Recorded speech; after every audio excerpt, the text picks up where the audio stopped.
இயேசு கிறிஸ்துவின் நாமத்தில் ஜெபிக்கிறோம் நல்ல பிதாவே, ஆமென். இந்த நாளுக்காக தியானிக்க கொடுக்கப்பட்ட வேத பகுதி பரிசுத்த அப்போஸ்தலனாகிய பவுல் எபேசியருக்கு எழுதின நிருபம் 3ஆம் அதிகாரம் வசனங்கள் 14 துவங்கி 21 வரை உள்ள வசனங்கள்.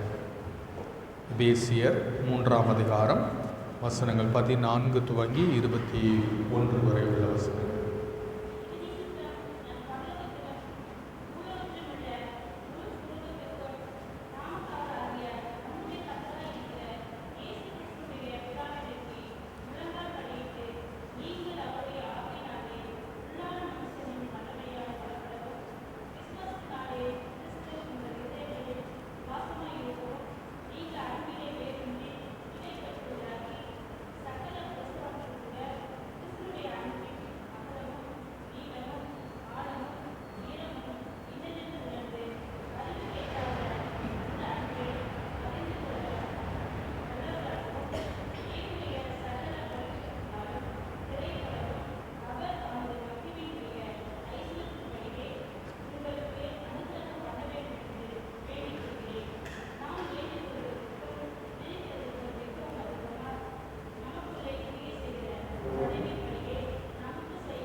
கிறிஸ்துவுக்குள் பிரியமானவர்களே, இந்த வேத பகுதியில் அப்போஸ்தலனாகிய பவுல் செய்கிற ஒரு மிக முக்கியமான ஜெபத்தை நாம் பார்க்கிறோம்.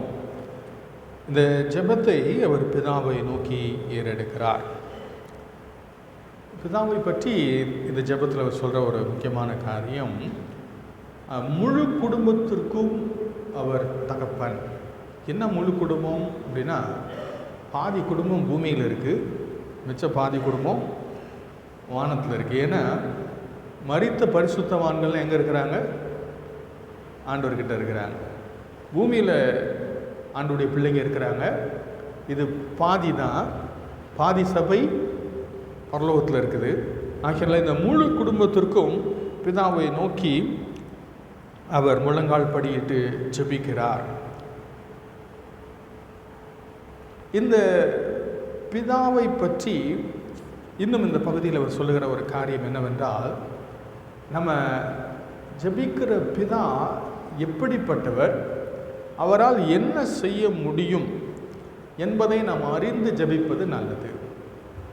ஏன்னா ஆண்டவரால் என்ன முடியும் அப்படின்னு தெரிஞ்சாதான் நம்ம அவர்கிட்ட என்ன கேட்கலாம் என்பது புரியும். ஒரு கோடீஸ்வரன்கிட்ட போய் நம்ம கேட்பதற்கு தயங்க வேண்டிய அவசியம் இல்லை. ஏன்னா அவர்கிட்ட நிறைய வச்சிருக்கிறார். அதே மாதிரி இங்கே பவுல் ஆண்டவரை நோக்கி ஜெபிக்கும் போது கடவுளை பற்றி 2 காரியம் சொல்கிறார். ஒன்று 19வது வசனத்தினுடைய கடைசி வரியில் இப்படி சொல்கிறாரு, அவர் தமது மகிமையினுடைய ஐஸ்வர்யத்தின்படியே உங்களுக்கு அனுகிரகம் பண்ண வேண்டும். அவருடைய மகிமையின் ஐஸ்வர்யம், ஆண்டவர் நம்முடைய தேவைகளை சந்திக்க வல்லவர். அவராலே சந்திக்க முடியாத ஒரு தேவை இல்லை. அநேக நேரத்தில் ஆண்டவருடைய பிள்ளைகளுக்கு இதை பற்றிய புரிந்து கொள்ளுதல் இருப்பதில்லை. இஸ்ரவேல் ஜனங்கள் ஒரு தடவை வனாந்தரத்தில் பிரயாணப்பட்டு கொண்டு இருந்தபோது அவங்களுக்கு எல்லாம் கறி சாப்பிடணுன்னு ஆசை வந்துருச்சு. ஆசை வந்தது தவறு கிடையாது. ஆனால் என்ன நினச்சாங்க, இவ்வளோ பேருக்கு எப்படி ஆண்டவரால் கொடுக்க முடியும்னு நினச்சாங்க. விரும்பினது தவறில்லை, ஆனால் ஆண்டவரை பற்றி அவங்க சரியாக புரிஞ்சுக்கல. ஆண்டவரால் என்ன முடியும்னு அவங்களுக்கு தெரியல.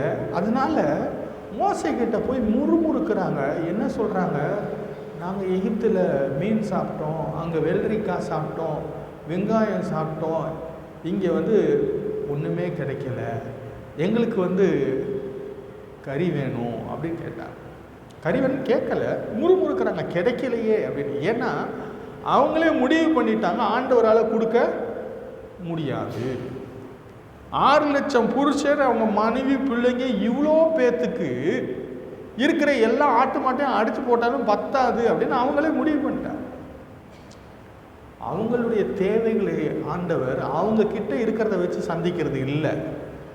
அவருடைய மகிமையின் ஐஸ்வர்யத்தின்படி நம்ம குறைவை எல்லாம் நிறைவாக்க அவர் வல்லவர். அதனால இங்கே நாம் யாரை நோக்கி ஜெபிக்கிறோம் என்பதை நாம் அறிந்திருக்கும் போது அந்த அறிவோடு கூட ஜெபிக்க முடியும். 2வது ஒரு காரியம் சொல்றாரு, நம்முடைய பிதா நம்முடைய ஜெபத்தை கேட்கிறவரால் என்ன செய்ய முடியும் என்பதை அறிந்து நாம் ஜெபிக்க வேண்டும்.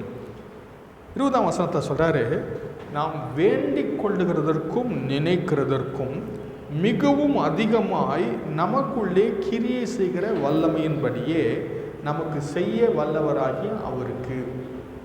இதில் என்ன சொல்றாரு அப்படின்னா, நம்ம அவர்கிட்ட கேட்குறோம், கேட்டு அவரை கொடுக்க முடியாத ஒன்றை நம்மளால் கேட்க முடியாது.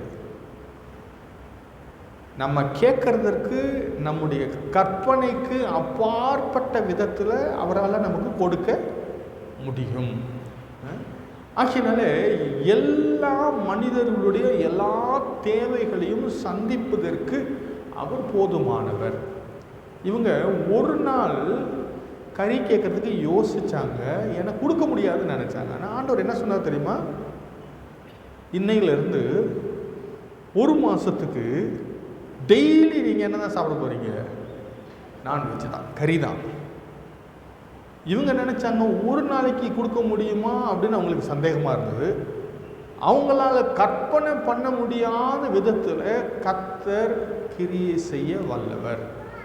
நாம் நினைக்கிறதற்கும் வேண்டிக் கொள்ளுகிறதற்கும் நாம் எதிர்பார்ப்பதற்கும் நாம் கற்பனை செய்வதற்கும் மிகவும் அதிகமாய் செய்ய வல்லவர் அவர். ஆகையினாலே பிதாவை நோக்கி நாம் ஜெபிக்க வேண்டும். அவரால் என்ன செய்ய முடியும் என்பதை அறிந்து நாம் ஜெபிக்க வேண்டும். 3வது இந்த பகுதியில் அப்போஸ்தலனாகிய பவுல் திருச்சபைக்காக ஜெபிக்கிறார். எதற்காக ஜெபிக்கிறார் என்று சொல்லி சில காரியங்களை நம்ம சுருக்கமாக கவனிக்கலாம். முதலாவது காரியம், அவர் ஜெபிக்கிற ஒரு முக்கியமான விஷயம் 16வது அதிகாரத்தில் வசனத்தில் 3:16 அவர் இப்படி சொல்கிறார், நீங்கள் அவருடைய ஆவியினாலே உள்ளான மனுஷனில் வல்லமையாய் பலப்படவும். பவுல் ஜெபம் பண்றாரு, நீங்கள் அவருடைய ஆவியினாலே உள்ளான மனுஷனில் வல்லமையாய் பலப்படும். உள்ளான மனுஷனில் பலப்பட வேண்டும் என்று ஜெபிக்கிறார். ஒருவேளை நம்ம ஜெபத்தோட இந்த ஜெபத்தை கம்பேர் பண்ணோம்னா அப்படியே ஆப்போசிட்டாக இருக்கும். ஏன்னா நம்ம உள்ளான மனுஷனுக்காக எதுவுமே ஜெபிக்கிறதில்ல. நம்ம ஜெபம் பண்ணுறது எல்லாமே புறம்பான மனுஷனுக்காக தான் ஜெபம் பண்ணுறோம். என்ன ஜெபம் பண்ணோம்? ஆண்டவரே, வயிற்று வலிக்குது, தலை வலிக்குது, சுகம் தாரும், இல்லை ஆண்டவரே குடும்பத்தை ஆசீர்வதியும். புறம்பான காரியங்களுக்காக தான் நம்ம ஜெபிக்கிறோம். ஆனால் இங்கே பவுல் புறம்பான காரியங்களுக்காக ஜெபிக்காம உள்ளான மனுஷனுக்காக ஜெபிக்கிறார். உள்ளான மனுஷனுக்காக ஜெபிக்கிறார். உள்ளான மனுஷனுக்காக என்ன ஜெபிக்கிறார்?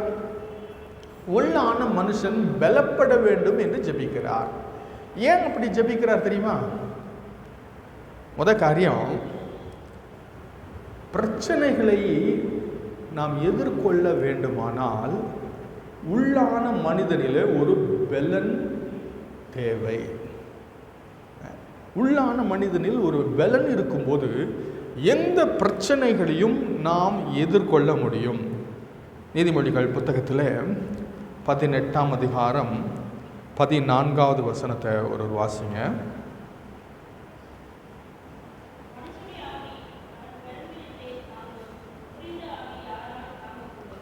மனுஷனுடைய ஆவி அவன் பலவீனத்தை தாங்கும்.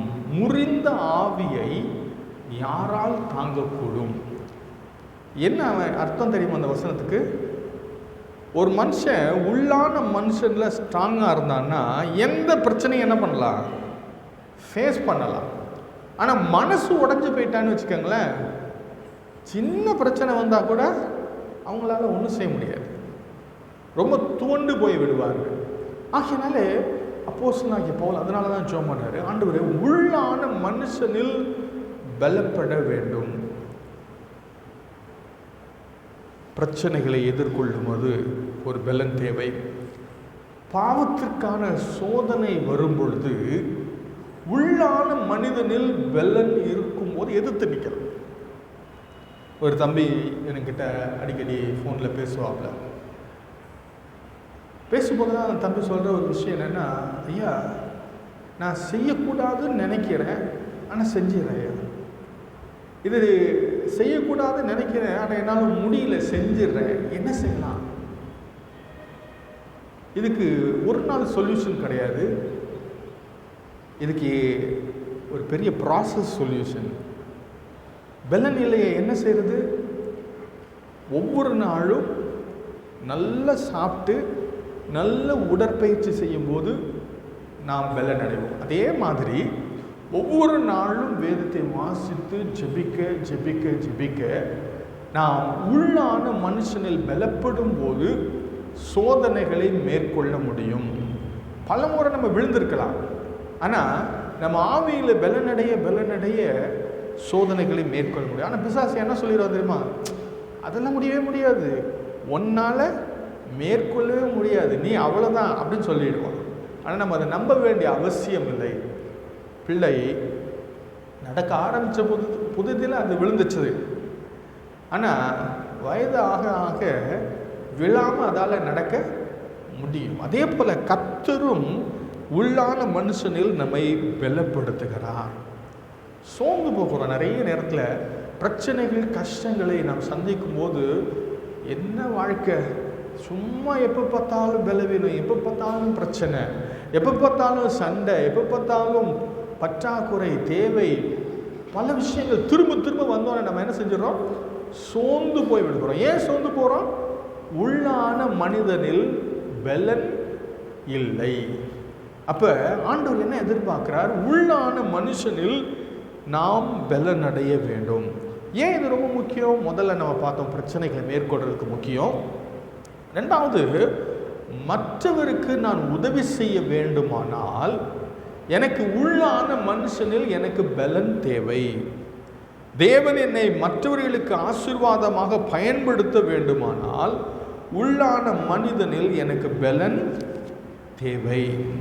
1 பேதுரு 4ஆம் அதிகாரத்தில் 11ஆம் வசனத்தில் நம்ம இப்படி வாசிக்கிறோம், ஒருவன் போதித்தால் தேவனுடைய வாக்கியங்களின்படி போதிக்க கடவன், ஒருவன் உதவி செய்தால் தேவன் தந்தருளும் பலத்தின்படி செய்ய கடவன். கவனிச்சிங்களா? நம்ம மற்றவங்களுக்கு ஆசீர்வாதமாக இருக்கணும், மற்றவங்களுக்கு ஹெல்ப் பண்ணணும் அப்படின்னா நம்ம கிட்ட அதுக்கு வேண்டிய பலன் தேவை. ஆண்டவர் அந்த பலனை நமக்கு கொடுத்து நம்மை பலப்படுத்தினாதான் நம்ம மற்றவர்களுக்கு ஆசீர்வாதமாக இருக்க முடியும். அது மட்டுமல்ல, நம்ம எல்லாரும் சந்திக்கிற ஒரு மிக முக்கியமான காரியம் ஆவிக்குரிய போராட்டம். நிறைய பேர் இதை பற்றி தெரியாமல் இருக்கிறோம். ஆனால் நாம் ஒரு ஆவிக்குரிய யுத்த களத்தில் நாம் நின்று கொண்டிருக்கிறோம். இந்த யுத்த களத்தில் நாம் மேற்கொள்வதற்கு, சத்துருவை எதிர்ப்பதற்கு நமக்கு மிக முக்கியமான தேவை ஆவிக்குரிய பலன். அதனால தான் எபேசியர் 6:10 அப்போஸ்தலனாகிய பவுல் இந்த ஆவிக்குரிய யுத்தத்தை பற்றி சொல்ல துவங்கும் போதே அவர் சொல்லுகிற காரியம், கடைசியாக என் சகோதரரே, கர்த்தரிலும் அவருடைய சத்துவத்தின் வல்லமையிலும் பலப்படுங்கள்.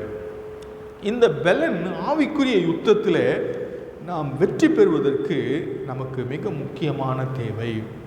அப்போ நம்ம கவனிக்கிற விஷயம் என்னென்னா, ஆண்டவர் உள்ளான மனிதனில் பலப்பட வேண்டும் என்று சொல்லி பவுல் நமக்காக ஜெபிக்கிறார். நம்ம கூட நமக்காக ஜெபிக்க வேண்டிய ஒரு நல்ல ஜெபம், உள்ளான மனுஷனில் நான் பலப்பட வேண்டும். எப்படி இது சாத்தியம்? புறம்பான மனுஷனில் பலப்படணுன்னா என்ன செய்யணும் நமக்கு தெரியும். என்ன செய்யணும்? ஆட்டுக்கால் சூப்பு குடிக்கணும், ஹார்லிக்ஸு, போன்விட்டா, என்னென்ன இருக்கோ எல்லாத்தையும், ஆமாம், டீப் புரோட்டீன் எல்லாம் சாப்பிட்டு என்ன செய்யலாம்? புறம்பான மனிதனில் எப்படி பலப்படணும்னு நம்ம எல்லாத்துக்கும் நல்லா தெரியும். ஆனால் உள்ளான மனுஷனில் பலப்படுறதுக்கு என்ன சாப்பிடணும்? இந்த வசனத்தில் அழகாக அப்போஸ்தலனாகிய பவுல் சொல்லுகிற காரியம், நீங்கள் அவருடைய ஆவியினாலே, நீங்கள் அவருடைய ஆவியினாலே உள்ளான மனுஷனில் வல்லமையாய் பலப்படுவோம். பரிசுத்த ஆவியானவர் தான் நம்மை உள்ளான மனிதனை பலப்படுத்தக்கூடியவர்.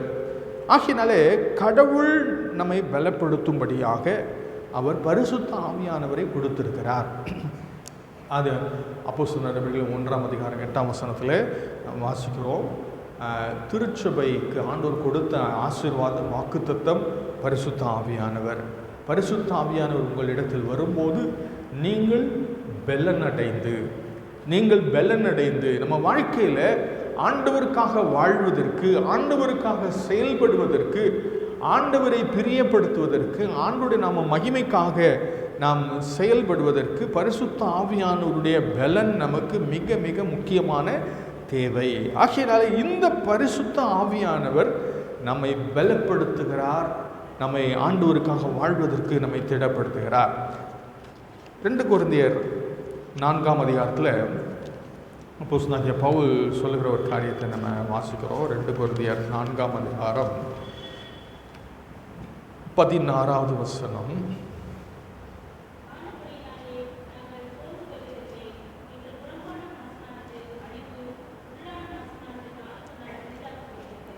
இந்த வேத பகுதியில் அப்போஸ்தலனாகிய பவுல் சொல்லுகிற ஒரு காரியம், வளர வளர நாட்கள் போக போக என்ன நடக்கும்? மனுஷனுடைய வாழ்க்கையில் சரீர பலன் குறையும், தலையில் முடியெல்லாம் நரைக்கும், கண்ணு பார்வை குறையும், இல்லை செவித்திறன் குறையும், சரீரத்தில் இருந்த பலன் எல்லாம் குறைஞ்சிக்கிட்டே போகுது, வீக் ஆகிட்டே போகிறோம்.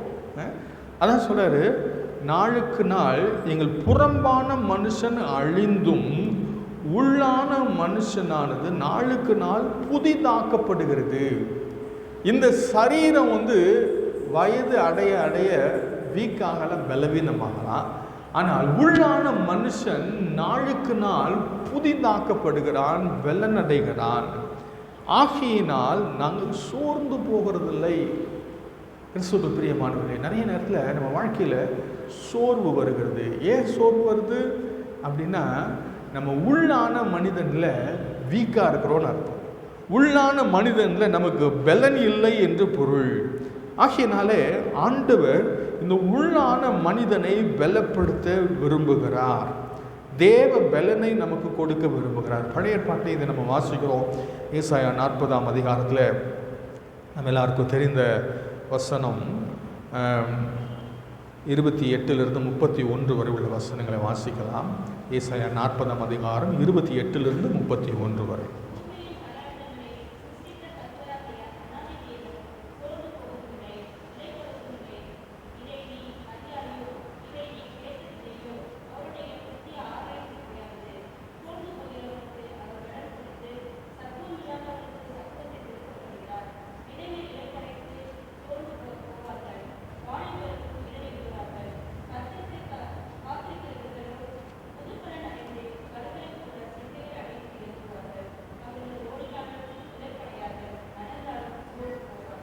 இந்த வேத பகுதியில் அற்புதமாக ஏசாயா சொல்கிற ஒரு காரியம் என்னென்னா, ஆண்டவருடைய பலன் எப்படிப்பட்டது, மனிதனுடைய பலன் எப்படிப்பட்டது.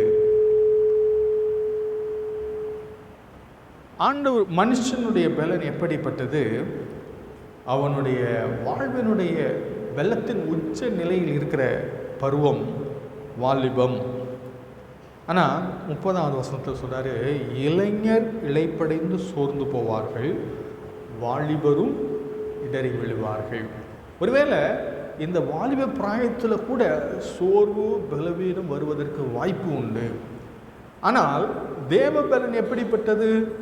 28ஆம் வசனத்தில் சொல்கிறாரு, பூமியின் கடையாந்தரங்களை சிருஷ்டித்த கர்த்தராகிய அநாதி தேவன் சோர்ந்து போவதும் இல்லை, இளைப்படைவதும் இல்லை. ஆகையினால சோர்ந்து போகாத இளைப்படையாத ஆண்டவர் அந்த பலனை நமக்கு கொடுக்க அவர் சித்தமுள்ளவராக இருக்கிறார்.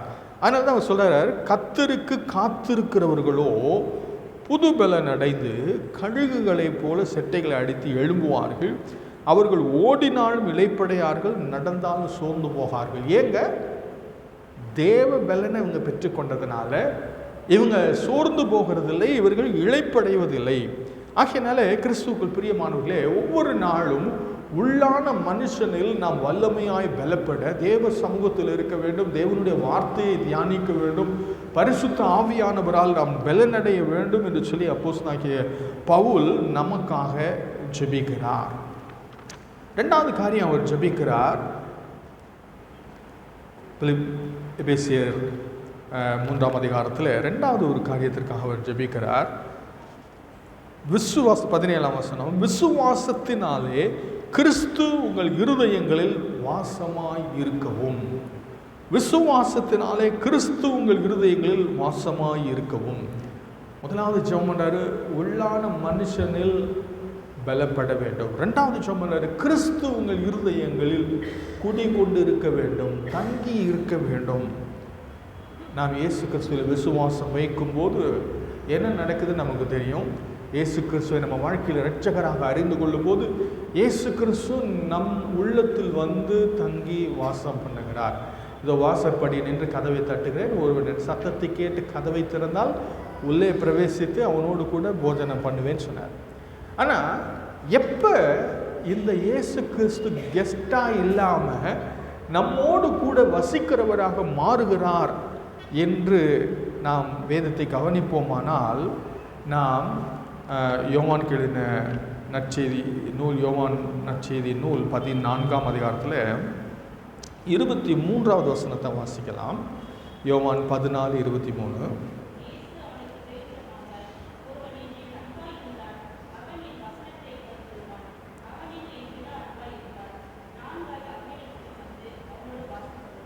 இந்த வேத பகுதியில் ஆண்டவர் சொல்லுகிற காரியம், ஒருவன் என்னில் அன்பாயிருந்தால் அவன் என் வசனத்தை கைக்கொள்ளுவான், அவனில் என் பிதா அன்பாயிருப்பார், நாங்கள் அவனிடத்தில் வந்து அவனோட வாசம் பண்ணுவோம். ஆகினாலே இயேசுவை நேசித்து அவருடைய வார்த்தைக்கு கீழ்ப்படியும் போது திரியேக கடவுள் நம்முடைய உள்ளத்தில் வந்து தங்கி வாசம் பண்ணுகிறார்கள், நம்மோடு கூட அவர் வசிக்கிறார்.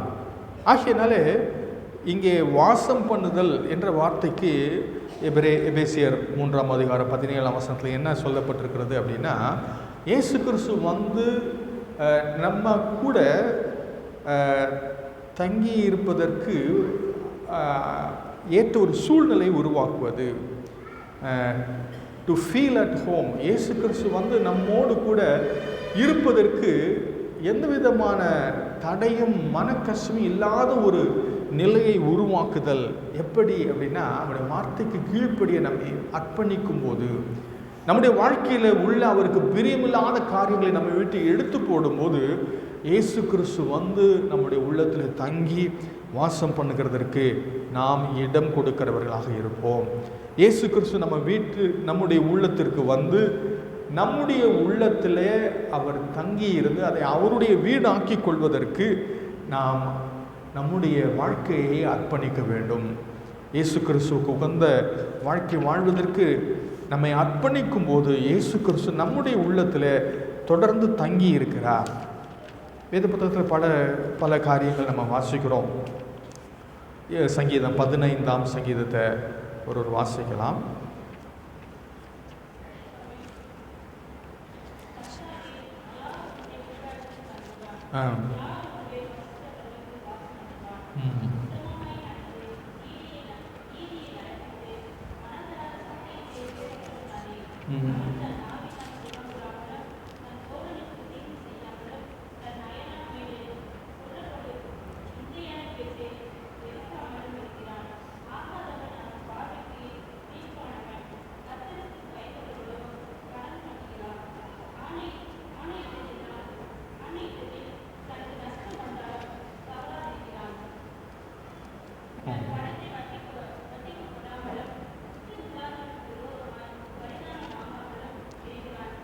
இப்படி ஆண்டவருக்கு உகந்த வாழ்க்கை வாழ்வதற்கு நம்மை அர்ப்பணிக்கும் போது கிறிஸ்து நம்முடைய உள்ளத்தில் வந்து தங்கி வாசம் பண்ணுகிறார்.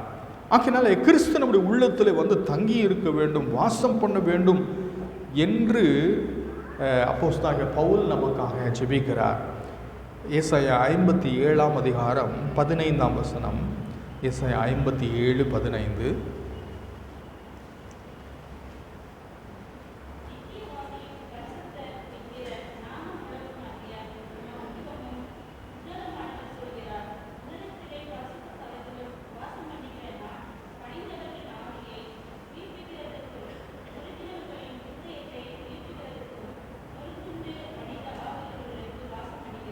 இந்த வேத பகுதியில் அழகாக ஆண்டவர் சொல்கிறார். அற்புதமான இன்னொரு விஷயம் என்னென்னா, கர்த்தர் மகத்துவமும் உன்னதமானவர், அவர் உன்னதத்திலும் பரிசுத்த ஸ்தலத்திலும் வாசம் பண்ணுகிறவர்.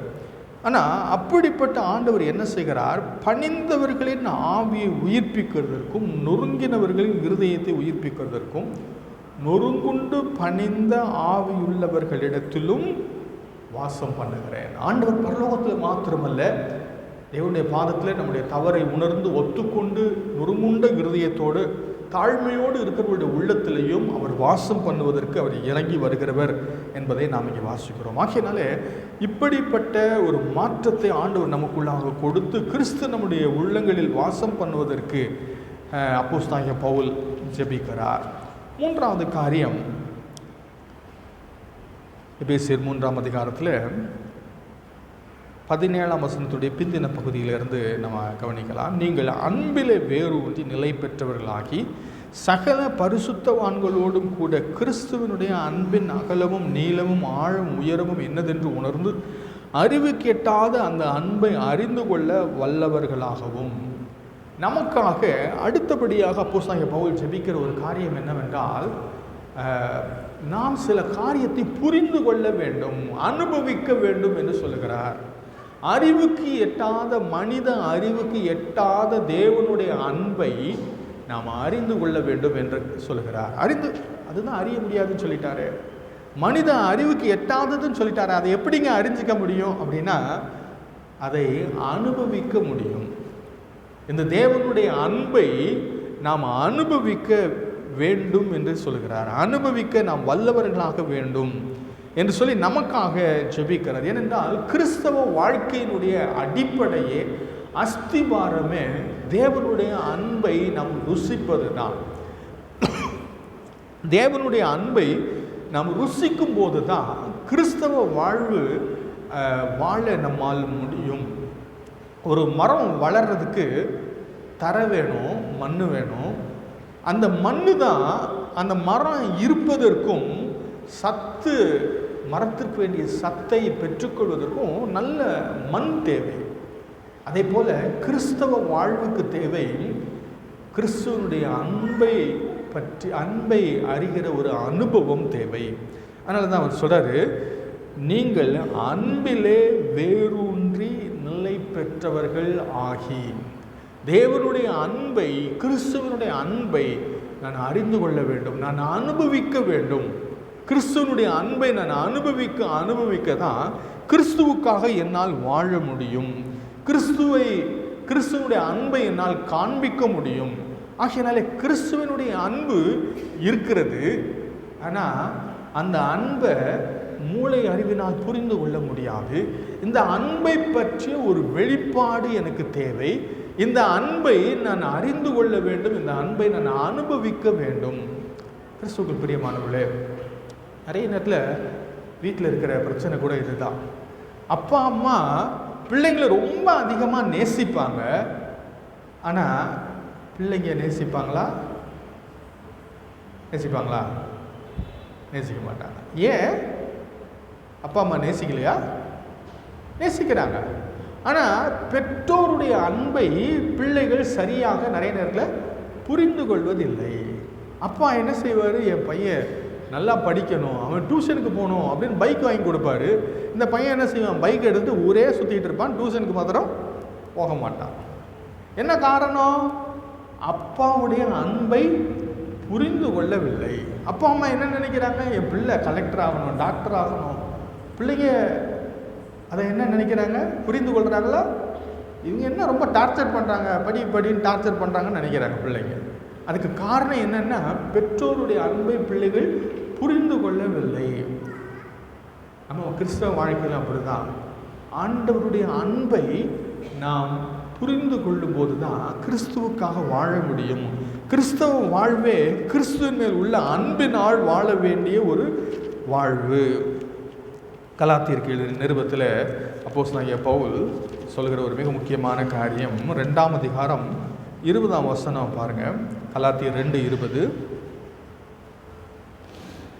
கிறிஸ்து உடனே கூட சிலுவையில் அறையப்பட்டேன், ஆயினும் பிழைத்திருக்கிறேன், இனி நான் அல்ல, கிறிஸ்துவே எனக்குள் பிழைத்திருக்கிறார். நான் இப்பொழுது மாம்சத்தில் பிழைத்திருக்கிறதோ, என்னில் அன்பு கூர்ந்து எனக்காக தம்மை தாமே ஒப்பு கொடுத்த தேவனுடைய குமாரனை பற்றி விசுவாசத்தினாலே பிழைத்திருக்கிறேன். கிறிஸ்தவ வாழ்க்கையில் 2 முக்கியமான காரியம்: இயேசு கிறிஸ்துவின் மேல் உள்ள விசுவாசம், இயேசு கிறிஸ்துவின் மேல் உள்ள அன்பு. என்னில் அன்பு கூர்ந்து எனக்காக தம்மை தாமே ஒப்பு கொடுத்த தேவனுடைய குமாரனை பற்றி விசுவாசத்தினாலே பிழைத்திருக்கிறேன். ஆகையினால என்னை நேசித்தவருக்காக வாழுகிற வாழ்க்கை தான் கிறிஸ்தவ வாழ்க்கை. ஆண்டவர் என்னை நேசித்திருக்கிறார். அந்த அன்பை நான் அறிந்து கொள்ளும் போது, உணர்ந்து கொள்ளும் போது ஆண்டவருக்காக நான் வாழ துவங்குவேன். ஆகையினாலே கிறிஸ்துவுக்குள் பிரியமானவர்களே, கிறிஸ்தவ வாழ்க்கையில் அப்போஸ்தலனாகிய பவுல் ஆண்டவருடைய பிள்ளைகளுக்காக ஜெபிக்கிற ஒரு காரியம், ஆண்டவரே நீங்கள் இவங்களை நேசிங்கன்னு சொல்லலை, ஆண்டவர் இவங்களை நேசிக்கிறாரு. அந்த அன்பை ஆண்டவரே இவங்க புரிந்து கொள்ள, அதை பற்றி ஒரு வெளிப்பாடை பெற்றுக்கொள்ளணும், அதை பற்றி ஒரு அறிவை பெற்றுக்கொள்ளணும். ஆண்டவர் எவ்வளோ தூரம் என்னை நேசிக்கிறார் என்பதை அவர்கள் அறிந்து கொள்ளணும். அதற்காக ஜெபிக்கிறார். அந்த ஆண்டவருடைய அன்பை பற்றி அவர் சொல்லுகிற காரியம், இந்த கிறிஸ்துவனுடைய அன்பின் அகலம், நீளம், ஆழம், உயரம் என்னதென்று உணர்ந்து கொள்ள வேண்டும் என்று சொல்லி ஜெபிக்கிறார். அந்த அன்பினுடைய அகலம் என்ன? இந்த அன்பினுடைய அகலம் பூமியினுடைய எல்லை எங்கிலும் இருக்கிற எல்லா இன மக்கள், எல்லா ஜனத்தையும் ஆண்டவர் நேசிக்கிறார். ஆண்டவருடைய அன்பினுடைய அகலம் அப்படிப்பட்டது. ஆண்டவருடைய அன்பின் நீளம் எப்படிப்பட்டது? உலக தோற்றம் முதற்கொண்டு நித்தியம் வரைக்கும் மனிதனுக்காக ஆண்டவர் ஒரு திட்டத்தை வைத்திருந்து மனிதனை நேசித்து திட்டத்தை வெளிப்படுத்தி அவர்களை மீட்டு கொள்ளுகிறவராக ஆண்டவர் இருக்கிறார். அன்பினுடைய ஆழம் எப்படிப்பட்டது? உளையான சேற்றில் சிக்கி இருக்கிற மனிதனை தூக்கி எடுப்பதற்கு குனிந்து தூக்குகிற அந்த அற்புதமான அன்பு அவருடைய அன்பு. அது மட்டுமல்ல, அன்பினுடைய உயரம் எப்படிப்பட்டது? உன்னதங்களிலே பிதாவின் இடத்திலே உட்கார வைக்கும்படிக்கு அவனை பரலோகத்திற்கு கொண்டு செல்கிற அற்புதமான அன்பு அந்த அன்பு.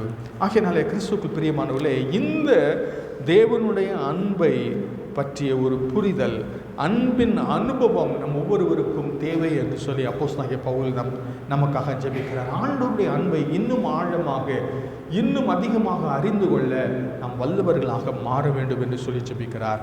கடைசியாக, தேவனுடைய சகல பரிபூரணத்தாலும் நிறையப்பட வேண்டும். தேவனுடைய சகல பரிபூரணத்தாலும் நிறையப்பட வேண்டும். கிறிஸ்தவ வாழ்க்கையை ஒரு பாத்திரத்திற்கு ஒப்பிட்டு சொல்லுகிறார். இந்த பாத்திரம் தேவனால் நிரப்பப்பட்டிருக்க வேண்டும். தேவனுடைய அன்பினாலே, தேவனுடைய கிருபையினாலே, தேவனுடைய சந்தோஷத்தினாலே, தேவனுடைய ஆசீர்வாதத்தினாலே நிரப்பப்பட்டிருக்க வேண்டும் என்று மட்டுமல்ல, தேவனாலேயே நிரப்பப்பட்டிருக்க வேண்டும் என்று சொல்கிறார். ஆகையினாலே நாம் தேவனுடைய சகல பரிபூரணத்தாலும் நாம் நிரப்பப்பட வேண்டும். அப்படிப்பட்ட ஒரு அற்புதமான ஆசீர்வாதத்திற்காக அப்போஸ்தலனாகிய பவுல் ஜெபிக்கிறார். கிறிஸ்துவுக்குள் பிரியமானவர்களே, அப்போஸ்தலனாகிய பவுலினுடைய அற்புதமான இந்த ஜெபத்தை ஒருவேளை நம்ம அடிக்கடி ஜெபிக்கலாம். நம்ம பேரை சொல்லி எழுதி வைத்து ஜெபிக்கலாம். ஒரு அற்புதமான ஜெபம். நாம் ஆவியினாலே உள்ளான மனுஷனில் நாம் வல்லமையாய் பலப்பட வேண்டும். கிறிஸ்து நம்முடைய இருதயங்களில் வாசமாய் இருக்க வேண்டும். நாம் அன்பிலே வேரூன்றி நிலை பெற்றவர்களாக இருக்க வேண்டும். அவருடைய அன்பினுடைய அகலம், ஆழம், நீளம், உயரம் என்னதென்று அறிந்து கொள்ள வல்லவர்களாக வேண்டும். அறிவு கெட்டாத அந்த அன்பை அறிந்து கொள்ள, அனுபவிக்க வல்லவர்களாக நாம் மாற வேண்டும். தேவனுடைய சகல பரிபூரணத்தாலும் நாம் நிரப்பப்பட வேண்டும். இந்த எல்லா ஆசீர்வாதங்களையும் கர்த்தர் நமக்கு அருளும்படியாக நம் ஆண்டவரை நோக்கி பார்ப்போம். அவருடைய இரக்கத்தை பற்றி கொள்வோம். ஆண்டவருடைய இந்த ஆசீர்வாதம் நம் ஒவ்வொருடைய வாழ்க்கையில் நிறைவாக இருக்க தூய ஆவியாகிய கடவுள் நமக்கு துணை செய்வாராக. ஆமென். ஜெபம் செய்வோம்.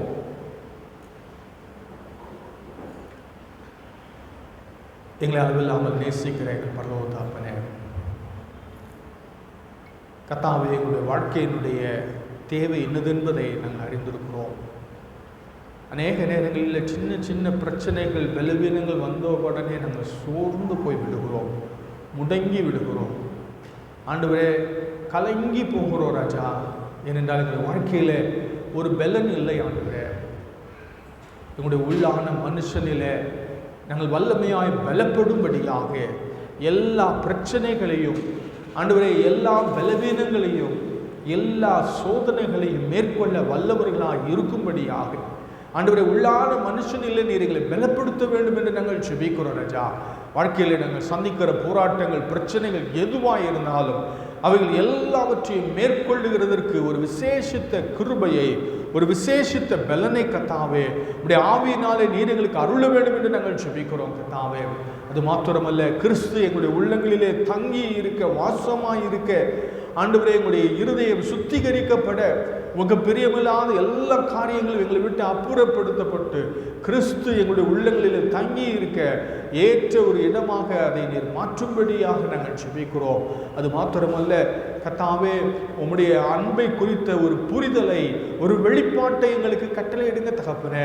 ஆண்டவரே, இந்த உலகத்தினுடைய மாயான அன்புகளையும், ஆண்டவரே, அழிந்து போகிற காரியங்களையும் பற்றி கொண்டு ராதபடி நித்தியத்திற்கு அடுத்த தெய்வீக அன்பை அறிந்தவர்களாக, உடைய அன்பினுடைய அகலம், ஆழம், நீளம், உயரம் என்னதென்று அறிந்து கொள்ள வல்லவர்களாக நீர் எங்களை மாற்ற வேண்டும் என்று நாங்கள் ஜெபிக்கிறோம். உடைய தெய்வீக அன்பை குறித்த ஒரு புதிய வெளிப்பாட்டை ஆண்டவரே எங்களுக்கு ஒவ்வொரு நாளும் நீர் கட்டளையிட வேண்டும் என்று நாங்கள் ஜெபிக்கிறோம். உமக்காக வாழ்வதற்கு எங்களை அர்ப்பணிக்க, எங்களை ஒப்புக் கொடுக்க அந்த அன்பு எங்களை ஏவி எழுப்ப வேண்டும் என்று நாங்கள் ஜெபிக்கிறோம். அந்த அன்பு எங்களை உந்தி தள்ள வேண்டும் என்று நாங்கள் ஜெபிக்கிறோம். ஆண்டவரே, அழிந்து போகிற இந்த உலகத்திலே அழியாத நித்திய அன்பை நாங்கள் அறிந்தவர்களாக, உம்முடைய அன்பை உணர்ந்தவர்களாக, அனுபவித்தவர்களாக உமக்காக வாழ்வதற்கு எங்களை அர்ப்பணிக்க, ஒப்புக் கொடுக்க கர்த்தாவே நீர் எங்களுக்கு கிருபை செய்ய வேண்டும் என்று நாங்கள் ஜெபிக்கிறோம்.